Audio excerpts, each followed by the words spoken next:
பணித்துளிகள் ஜனவரி 23, 2025. இயேசுவால் எல்லாம் கூடும். இதோ நான் மாம்சமான யாவருக்கும் தேவனாகிய கர்த்தர். என்னாலே செய்யக்கூடாத அதிசயமான காரியம் ஒன்றுண்டோ? எரேமியா 32:27. நாத்திகனாகவும் கொடிய பாவியாகவும் வாழ்ந்த ஒருவர் இயேசு கிறிஸ்துவை தன் சொந்த இரட்சகராக ஏற்றுக்கொள்ள காரணமாயிருந்தவர் அவரது அருமை பாட்டி என்றால் அது மிகையாகாது. அவர்களுடைய தூய வாழ்க்கையும் தேவனை பற்றிய விசுவாசமும் இடைவிடாத ஜெபமும் அந்த மனிதனை ஆண்டவருக்கு நேராக வழிநடத்தினது. அவர் 10 வயது சிறுவனாக இருந்தபோது அவரது பாட்டிக்கு திடீரென கொடிய வியாதி ஏற்பட்டது. அவரது உறவினர்கள் அவரை மருத்துவமனைக்கு அழைத்து சென்று சிகிச்சைகள் பல செய்தனர். டாக்டர் எவ்வளவோ முயன்றும் நோய் சற்றேனும் குணமடையாமல் நாளுக்கு நாள் அதிகரித்து கொண்டே இருந்தது. எனவே நம்பிக்கை எழுந்த டாக்டர் அவருடைய பாட்டியை வீட்டிற்கு செல்லுமாறு கூறினார்.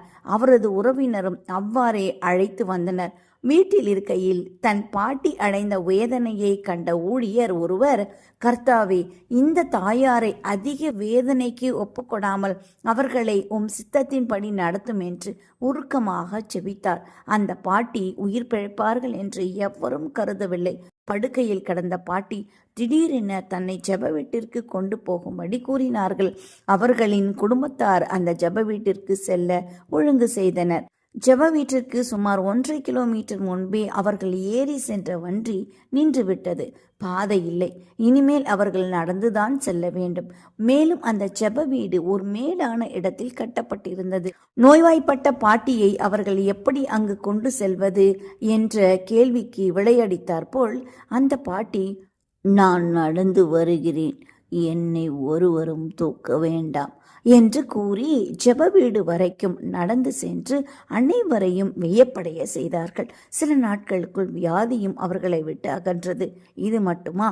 உலர்ந்த எலும்புகளுக்கு உயிர் கொடுக்கும் வல்ல தேவன் அவர்களை உயிர்ப்பித்தார். அந்த பாட்டி ஜெப வீட்டில் இருக்கும்போது கர்த்தராகிய இயேசு கிறிஸ்துவை தன் சொந்த இரட்சகராகவே ஏற்றுக்கொண்டு ஞானஸ்தானம் பெற்றார்கள்.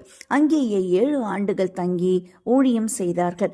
அதன் பின் தன் சொந்த இடமாகிய மார்த்தாண்டம் என்ற இடத்தில் கர்த்தருக்கு மகிமையான சாட்சியாக விளங்கி அநேக ஆத்துமாக்களை ஆதாயம் செய்து தன்னுடைய 85வது வயதில் கர்த்தருக்குள் நித்திரை அடைந்தார்கள்.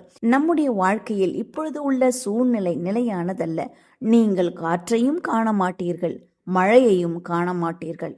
ஆனாலும் நீங்களும் உங்கள் ஆடு மாடுகளும் உங்கள் மிருகங்களும் குடிக்கும்படிக்கு இந்த பள்ளத்தாக்கு தண்ணீரால் நிரப்பப்படும் என்று கர்த்தர் சொல்லுகிறார் என்று 2 ராஜாக்கள் 3:17 வாசிக்கிறோம். செபிப்போமா? பரமதகப்பனே, எங்கள் அன்பின் பிதாவே, இன்று இந்த உலகில் அநேக இல்லைவாதிகள், நாத்திகர்கள் மனமாறாமல் இருக்கிறார்கள். ஆண்டவரே, அவர்கள் அனைவரும் மனம் மாற உதவி செய்யும். இயேசுவின் மூலம் செபிக்கிறோம் நல்ல பிதாவே. ஆமென்.